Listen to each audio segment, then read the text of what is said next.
Hello, my friends. It is January the 12th of 2025. Happy New Year to you all. Hopefully, you're all doing okay. I'm doing pretty good myself. All right, so this video is about the band Korn. I'm going to rank their albums. I've been a pretty big fan of Korn for many years since I was a teenager, but I wasn't necessarily that big of a fan of theirs at that time. But in recent years, I've really gotten heavily into their music, and they are definitely one of my favorite bands now. Okay, so Korn have 14 full-length albums, and I'm going to rank these albums from my least favorite to my most favorite. And I want to say that this is completely subjective. This is how I feel about these albums. I'm sure many of you will feel different, and that's perfectly fine. Okay, so let's get right into this. Okay, so coming in at number 14 is Remember Who You Are. This album came out in 2010. This is a really good album. Certainly not a great album, though. But I do enjoy some of the songs for this album. Some of them not so much. They're definitely going into somewhat of a different direction this album. I think they're trying to recapture their earlier sound on this album, but they didn't quite manage to do so in my opinion. I'd say it's their weakest album. That's just my personal opinion though, but I'd still say it's a good album. I have enjoyed this album. And some of my favorite songs from this album would be "Fear Is a Place to Live" and "Move On." Those are pretty good songs, and but overall, not their strongest album, but still a fairly good album. I can still appreciate this one. Okay, so coming in at number 14 is "Remember Who You Are." Coming in at number 13 is "Untitled." This album came out in 2007. Yeah, so this album it's fairly good. It's definitely grown on me. Initially, I wasn't that keen on it, but I've definitely come to enjoy it. And yeah, they're definitely going to a different direction on this album. Yeah, it's a little bit different. It's certainly not as heavy as their other albums, and a little bit more experimental. You could definitely tell they were trying to incorporate some new elements and go into a different direction. And yeah, it's not their best album, certainly not, but it's still fairly good. And I do enjoy some of the songs in this album, like "Bitch, We Got a Problem" and "Evolution." Those are pretty good songs, and yeah, so overall, still a fairly good album, but I'd still say that it's one of their weaker albums. Okay, so coming in at number 13 is "Entitled." Coming in at number 12 is "The Path of Totality." This album came out in 2011. So yeah, initially I wasn't really that keen on this album because it's more of a like an electronic type of album. I guess you could say it's more like dubstep, which I'm not really familiar with. I'm not really familiar with a lot of like electronic music and all that kind of stuff. But yeah, I've actually really gotten into this album. It's actually quite good. Very, very catchy. Great production, and yeah, just a unique move for this band. It was definitely a bold move for them, and I do admire that they tried something completely different, and I think it's a big success of this album. I mean, it doesn't sound like a Korn album, I suppose. I mean, not like a traditional Korn album, but still a great album right here. I really do appreciate this one quite a bit. Not the Korn album I would necessarily go to that often, but I can still appreciate this one quite a bit. There are some pretty good songs on this album, like the songs "Kill Mercy," "My Wall," and "Get Up." I really enjoy those ones quite a bit. So yeah, if you really haven't listened to this album that much, definitely give it a try. It's pretty good actually, pretty catchy album. Okay, so coming in at number 11 is "The Path of Totality." Okay, and I know some people are going to maybe disagree with me on this one, but like I said, this is my opinion. This is how I feel about these albums. So let's do this. Okay, so coming in at number 11 is "Follow the Leader."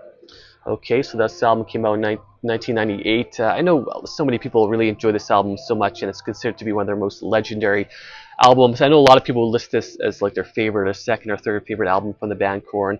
I don't know. To me, it's just out of their earlier albums. To me, I would say it's their weakest, but still a very good album. I'm not saying that this is a bad album by any means. It's a very good album. In fact, it's just not one of my more favorite albums from them, especially with regards to their earlier albums. To me, it's just kind of their weaker one within their earlier catalog, but still a very good album. And I know a lot of people are kind of going to disagree with me about this one, but still very good.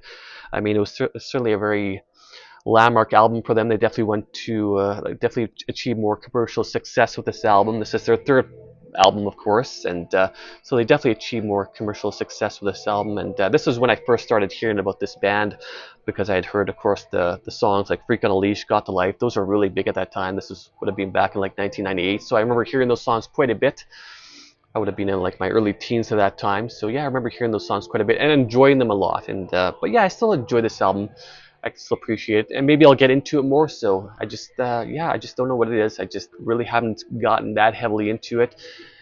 But yeah, that's just honestly how I feel about this album. I enjoy it, like I said, but definitely not one of my more favorites. But some of my favorite songs from this album would be, of course, "Freak on a Leash," "Got the Life," and "Dead Bodies Everywhere." So yeah, great album, legendary album. Just not one of my more favorite albums from them. Okay, so coming in at number 11 is "Follow the Leader." Coming in at number 10 is Take a Look in the Mirror. This album came out in 2003. Yeah, I really enjoy this one quite a bit. This one's really grown on me. To me, it's kind of like an underrated album. I hear some people just talking negatively about this album, saying that it's not so good. I just don't understand that, because to me, this album is just very memorable. Lots of very memorable songs on here. Just lots of catchy songs, great musicianship and production. And this is also the last album from Brian Head Welch. He left the band after this album. He would, of course, return to the band years later in 2013, but this was the last album from Brian for quite a number of years. And so yeah, maybe not as good as their earlier albums, maybe so much, but still fairly good. I do enjoy this one quite a bit. Okay, so some of my favorite songs in this album would be "Counting on Me," "Here It Comes Again," "Deep Inside," and "Did My Time." Yeah, "Did My Time," that's a phenomenal song. I would say it's easily one of their top 10 songs. "Did My Time," great song. Okay, so yeah, I really enjoy this one quite a bit. And if you're maybe not a fan of this particular album right here, definitely give this one another chance. I think it's quite good. Okay, so coming in at number 10 is "Take a Look in the Mirror." Coming in at number 9 is "Requiem." This album came out in 2022. Yeah, this is really good. I really like Korn's more recent albums, especially since Brian Head Welch had returned to the band. I think he really invigorated the band once again. They were kind of going through sort of a slump there for a while, and I think once he rejoined the band, they really got quite good again. And I really do enjoy their more recent albums, especially. But out of their more recent albums, I would say this is probably my most least liked of their more recent albums. But yeah, it's still a really good album, and with lots of very memorable songs on here. And yeah, of course, Brian, I mean, his guitar riffs are just fantastic. The whole band to me is just sounding really good on this album, and their more recent albums especially. But yeah, really like this one so much. And some of my more favorite songs from this album would be "Forgotten," "Let the Dark Do the Rest," "Lost in the Grandeur," and "Penance to Sorrow." Yeah, really good album right here. Okay, so coming in at number 9 is "Requiem." Coming in at number 8 is "The Paradigm Shift." This came out in 2013. This was the first album with Brian Head Welch back in the band. He would have returned to the band in 2013. He was out of the band for a number of years for various personal reasons. But yeah, when he returned to this band, to me, in my opinion, they got so much better.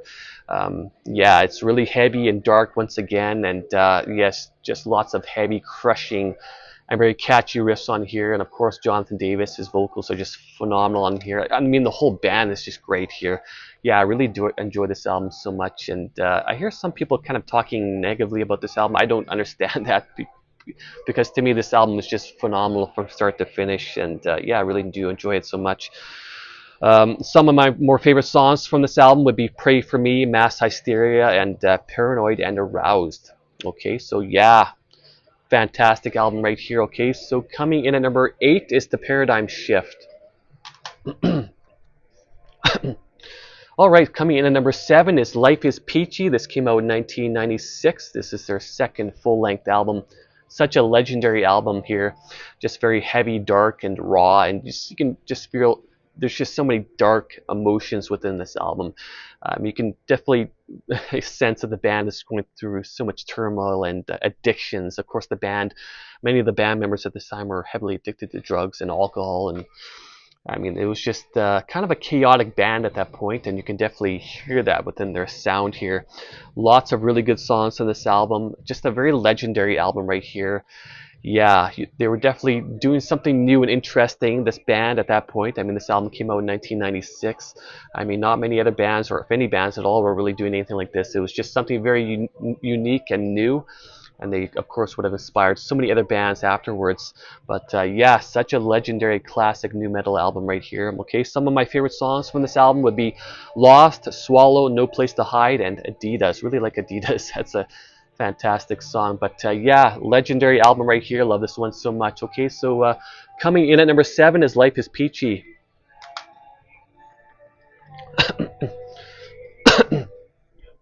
All right, so coming in at number 6 is See You on the Other Side. This album came out in 2003. Or 2005, sorry, 2005 rather. Okay, so yeah, this would have been the first album with Brian Headwelch out of the band.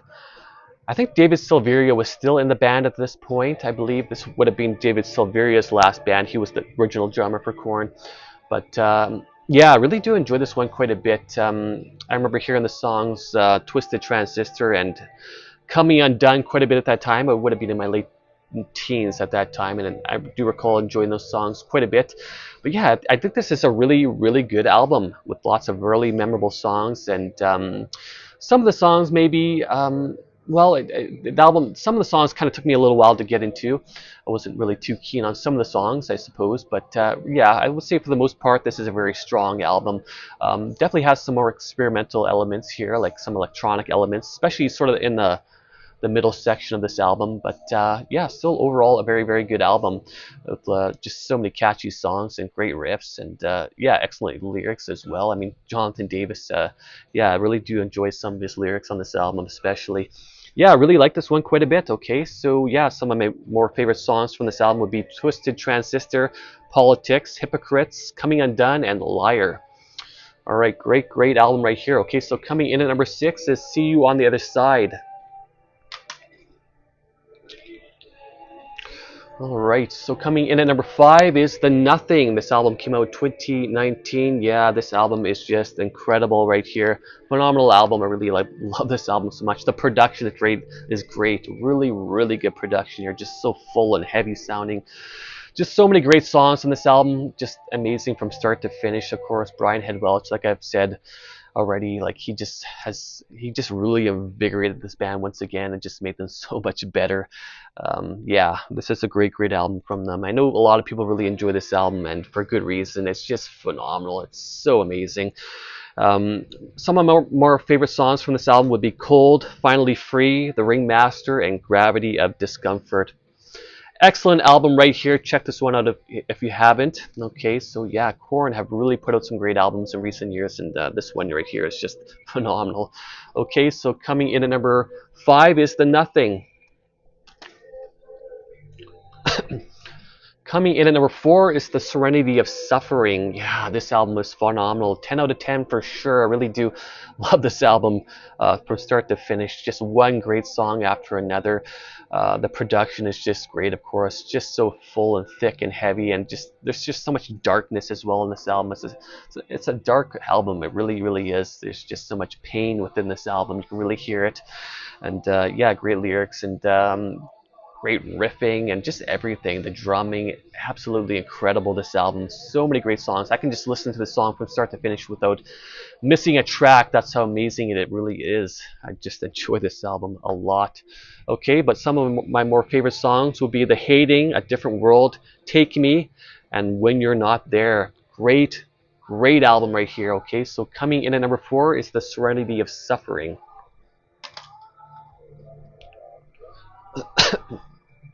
All right, so coming in at number 3 is their self-titled album. This came out in 1994. Very classic album right here, very legendary album right here. This album is considered by a lot of people to be the first new metal album.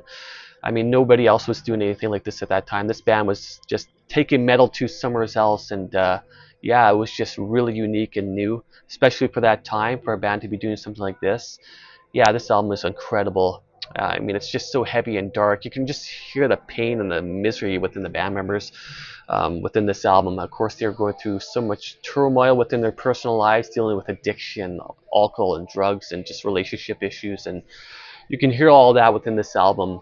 I mean, of course, Jonathan Davis speaks about his personal issues, especially growing up, and all the conflicts that he had and within his own life. Yeah, but yeah, so many great songs in here, so many catchy and memorable songs in here. The production as well. I mean, it's just so gritty and has that kind of a raw sound to it. But yeah, excellent stuff right here. Great, great album. 10 out of 10 for sure. But some of my more favorite songs in here would be Blind, Need To, Clown, Faggot, and Daddy. That's a very controversial song, that one right there. But yeah, such a great song. And this entire album is just phenomenal. All right, so coming in at number 3 is their self-titled. All right, so coming in at number 2 is Issues. This came out in 1999. Very, very legendary album as well. This definitely took them to a more higher level of commercial success, especially with the songs like Falling Away From Me. I do recall hearing that song quite a bit, and yeah, that song I do recall hearing that one quite a bit. I must have been about, I don't know, 13 years old at that time, I suppose. Yeah, that's when I really started to get more heavily into this band, and yeah, really, really good album right here. Of course, I mean, so many Korn fans would consider this to be one of their better albums. Most people would have this as their easily within their top 5 favorites for sure. Okay, so yeah, really, really solid album right here. Very dark and heavy, and yeah, but some of my more favorite songs from this from this album would be Falling Away From Me, Trash, excellent song, I really like that one, Beg For Me, Make Me Bad, and Wake Up. But yeah, this entire album is phenomenal. Very, very legendary album right here. Certainly one of the best nu metal albums ever. Okay, so yeah, excellent stuff. All right, so coming in at number 2 is Issues. And at number 1, all right, at number 1, it is Untouchables. This album came out in 2002. Yes, I love this album so much. Absolutely phenomenal. 10 out of 10. I've loved this album for many, many years. I recall buying this album. I guess I would have been 16 years old at that time. I remember seeing a couple of videos for the band, for the singles Here to Stay and Thoughtless. I remember seeing the videos for those songs. My brother had a TV in his room. He had a satellite connection, and yeah, I remember watching like Much Music, I believe it was, and they had those videos on somewhat regularly at that time. This would have been back in 2002, and yeah, I remember watching those videos and just absolutely loving them, and really at that point started to get more into Korn and just realizing how amazing they were. And I really connected with those songs, especially the song Thoughtless. I really connected to that song with the message that it was putting forth. And yeah, but this album is just so heavy and dark. I do understand that the band spent a lot of money making this album, and you can tell like it's a very heavily layered album. You can tell they just spent so much time going over all the details and just making sure that they made the best album possible. And you can definitely hear that it is just so incredible, this album. Just so many great songs in here, like from start to finish. It is just incredible. I can listen to this album just from start to finish without skipping a track. That's how amazing it is. Very good stuff right here. Okay, but some of my more favorite songs from this album would be Here to Stay, Make Believe, Hollow Life, Thoughtless, Hating, and Beat It Up or Upright. Okay, alright, so coming in at number 1 is Untouchables. Okay, so those are my album rankings for the band Korn. Yeah, I just love Korn so much. Such a legendary band. And so yeah, let me know what your album rankings are for the band Korn. I'm very curious to know. So yeah, leave some comments. I'm very curious to know what you guys think. Alright, so I do have some more videos planned this year. I have quite a few videos planned, in fact. I'm going to do a bunch more album ranking videos, so I'm still working on that. And I made some guitar videos recently, and I will be making more guitar videos recently. So I think that's pretty cool. I really enjoyed making those guitar videos that I made a few days ago. So hopefully you have enjoyed those also. So yeah, I do have a bunch of interesting and exciting videos planned for this year. So look out for all that. And so yeah, leave some comments, give me a like. If you don't subscribe to my channel, please subscribe. And I want to say thanks to all of you who watch my videos and subscribe to my channel. I really, truly appreciate it. Take care, my friends. Cheers.